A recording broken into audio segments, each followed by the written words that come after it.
Hi everyone, my name is Anita Wallace and I'm Chair of the Lymphedema Support Network. And I'm delighted to welcome today Dr. Catherine O'Leary, GP from Oxford, who is joining us for the fourth in our series of our expert question and answer sessions. So welcome Catherine, and thank you so much for agreeing to join us.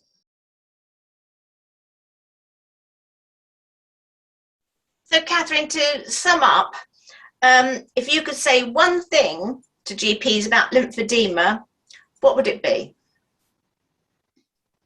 So, yeah, I think this is a relatively easy one, and this is going from my experience of being a GP and you know, having taken a while to make my daughter's diagnosis, and other doctors having done the same thing. So what I would say to GPs is, when you see a patient with edema, and once you've ruled out all the other kind of important things, don't stop there. Think, could this be a lymphatic problem? Could this be lymphedema? Even give the patient the name of the diagnosis so that they can start on their journey to getting the right treatment. And also, you know, start off with the simple things that we know help lymphedema right from the start, the non-drug treatments, just those simple things about exercise, using compression, skin care.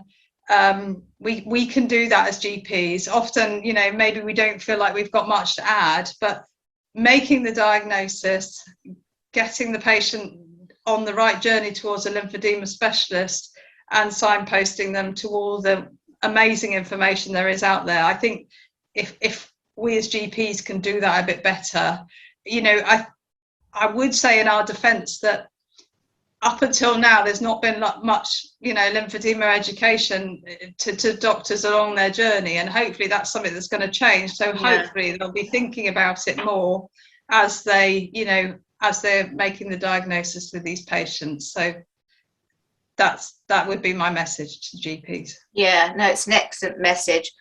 I just want to read a quote from you with regard to the BMJ module. And you say, "My hope is that the lymphatic system is firmly on our diagnostic radar, so that when a patient walks into our room, we ask ourselves earlier in our diagnostic workup, could this be a lymphatic problem?" Yeah, and I echo that fantastic quote, Catherine. Yeah, let's try and get GPs to think more about the lymphatic system.